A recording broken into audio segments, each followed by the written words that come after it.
بسم اللہ الرحمن الرحیم۔ شروع اللہ کے نام سے جو بڑا مہربان نہایت رحم والا ہے۔ معزز سامعین، السلام علیکم۔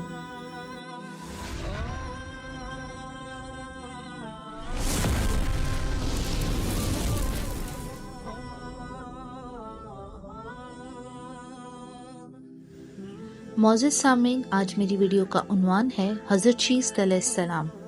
ویڈیو میں اینڈ تک بنے رہیے گا۔ اگر میری ویڈیو پسند آئی تو میرے چینل کو سبسکرائب کریں، لائک کریں اور کمنٹ کریں۔ شکریہ۔ حابیل کے قتل ہونے پہ حضرت آدم علیہ السلام کو بہت صدمہ پہنچا۔ اللہ تعالیٰ نے حابیل کا صدمہ دور کرنے کے لیے حضرت آدم علیہ السلام کو بطور نعم البدل ایک نیک بیٹا عطا فرمایا، جس کا نام حضرت آدم علیہ السلام نے شیس یعنی اللہ کا عطا کردہ تحفہ رکھا۔ محمد بن اسحاق رحمۃ اللہ علیہ فرماتے ہیں کہ جب حضرت آدم علیہ السلام کی وفات کا وقت قریب آیا تو انہوں نے اپنے فرمانبردار بیٹے حضرت شیس علیہ السلام کو حق دعوت تبلیغ کی وصیت فرمائی اور انہیں دن رات میں کی جانے والی عبادات کی تعلیم دی۔ حضرت آدم علیہ السلام کے انتقال کے بعد ان کے بیٹے حضرت شیس علیہ السلام اپنے والد محترم کی وصیت کے مطابق عمل کرتے رہے اور اللہ رب العزت نے انہیں بھی نبوت سے سرفراز فرمایا اور ان پر اپنے پاس سے آسمانی صحیفے بھی نازل فرمائے۔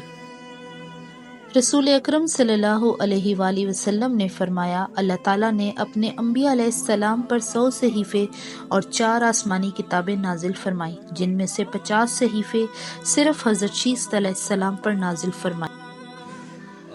حضرت شیس علیہ السلام اپنے والد محترم کی وصیت کے مطابق تبلیغ دین کے فرضیے کو احسن طریقے سے سر انجام دیتے رہے۔ جب ان کی موت کا وقت قریب آیا تو انہوں نے اپنے بیٹے انوش کے حق میں وصیت فرمائی۔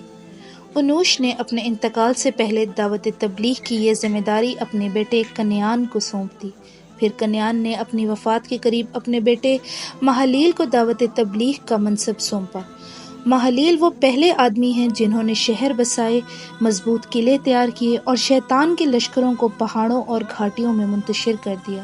ان کی حکومت 40 سال تک قائم رہی۔ مہالیل نے اپنی وفات کے وقت وصیت کے ذریعے اپنے بیٹے یرد کو اپنا جانشین مقرر فرمایا، اور یرد نے اپنی وفات سے چند دن قبل ہی تبلیغ دین کے فرضیے کی وصیت اپنے بیٹے انوخ حضرت ادریس علیہ السلام کے حق میں فرمائی۔